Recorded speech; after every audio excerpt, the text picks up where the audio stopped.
it's Ray, and today's video we're gonna do another unboxing. And now we have Asus laptop here. I believe it's an entry level, so binili ko siya for my niece and for my mom, for them to use it.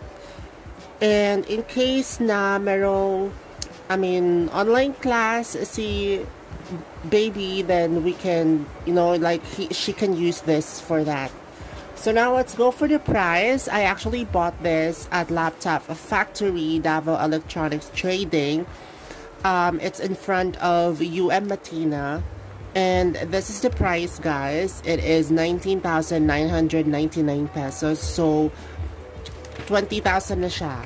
And I think it's also a brand new series of Asus laptop. So now we're going to open it. Or eto, i-discuss muna natin yung mga features niya. So yes, so the features is it's only 11.6 LCD. It's not super big. I don't know if it's clear. I think it's blurred sa camera. But anyways, I'm going to flash the information sa side na lang. And then Intel Celeron, 128 gig eMMC, 4 gig RAM, and of course USB, merong USB-C, USB-A, and what else? Yun lang naman so far. And then what's cool about this laptop is makikita nyo later. So let's open it. So this is the charger. Again, for the Asus, they have a small charger like this. Very, travel friendly. And now they have warranty or something like that. HDMI, what do you call it? User guide, warranty card. And hindi ko alam ano yung iba. And then this one is the laptop. I think it's cute. It's dark blue. And the design is really different from the Asus that I've seen.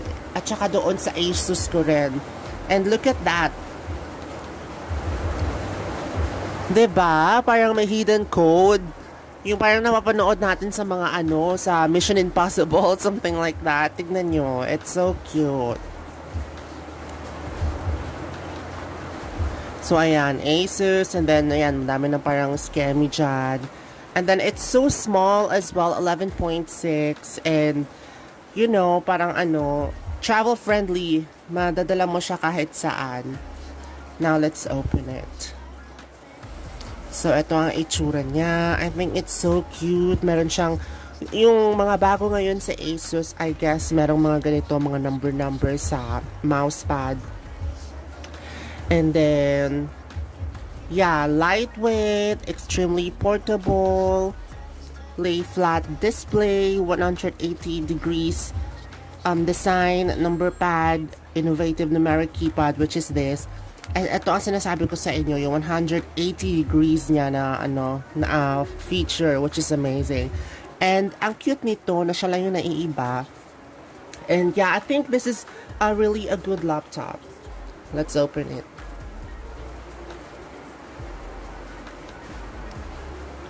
For such a affordable price, which is 19 or 20,000, I think okay naman siya para sa mga students na kailangan ng laptop for online classes. I think this will work as well. So eto na siya. It's so cute. And eto yung sinasabi ko sa inyo na feature niya. Pak! Diba? Ang ganda, ang cute. So, ito, parang ganyan, pak. Ito, parang malaking game scammy. But yeah, guys, this is really amazing. I like it so much.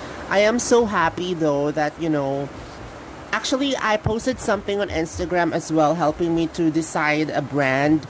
And then, most of the answers is Asus talaga compared to Acer. So, ito, I bought Asus para sa kanila that they can use. Mom can use it on YouTube, or let's say for example, whenever I'm out of the country, dito niya ako kukontakin. Mas maganda kasi mag-video call sa sa laptop compared sa phone. So, eto, and then, what do you call it? Si Baby Sam din, she can use this for her YouTube, for online school or whatever. So, yeah, I think this is really a good laptop for those people na, you know, kailangan ng affordable laptop but still working.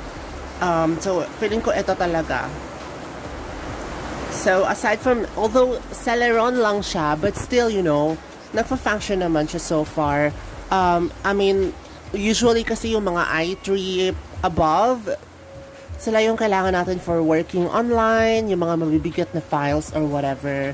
So, since, you know, like Baby Sam and my mom, hindi naman sila yung nag-edit ng mga video for YouTube or, you know, something like that. So, I think Celeron would work for them.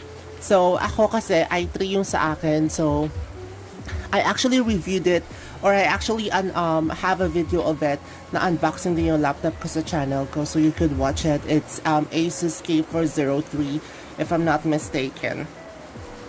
So yeah, I think that's all for now, guys, and I'm just showing you the laptop that you can buy in the future if ever you need one. So this is just a small though, because usually, you know, like we prefer bigger laptop, but I think 11.6 would work as well. It's so cute, very handy, travel friendly, and oh, I forgot, meron din silang free bag, just like I think every laptop naman na bibilin mo may free bag, diba? So for this one, they have free bag for Asus. Again, it's kind of different from the Asus bag that I received in Indonesia, but still, you know, it's so cute that they have something that you can put your laptop. So yeah, I think that's all for now, guys.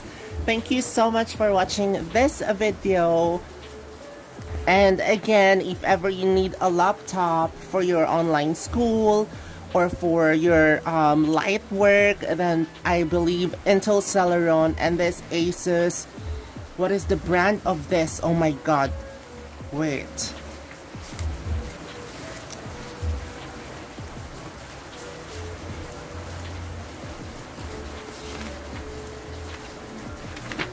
This Asus E210MA would really work for you guys. So, go na. Diba? Alam nyo naman yung mga entry-level na laptop, bihira lang sa market din kasi madali silang mag-sold out. Usually, this is, I believe this is the only cheaper Asus laptop that I saw into universe, chares, hindi, sa mall, sa mga stores. So, ginrab ko na siya kasi, you know, I mean, hindi ka naman makakakita ng 20,000 na Intel Celeron na din. Although there is maybe mga 17, 19, but then, you know, you will question the durability. Kasi sa Asus, you know, I mean, sa Asus alam na natin talaga na ano sila na matibay, even their phones. We do have Asus phone. And sobrang tibay din yun. Kahit itapon mo, mabagsak ng ilang beses, nag-work pa rin. So yeah. So guys, go na. Grab na ang itong Asus na to. It's really nice. So yeah, I guess that's all for now, guys. Thank you so much for watching this video. If you do like it, hit the thumbs up. And don't forget to subscribe on my YouTube channel. And follow all my social media below. Yeah, so thank you guys for watching. Bye!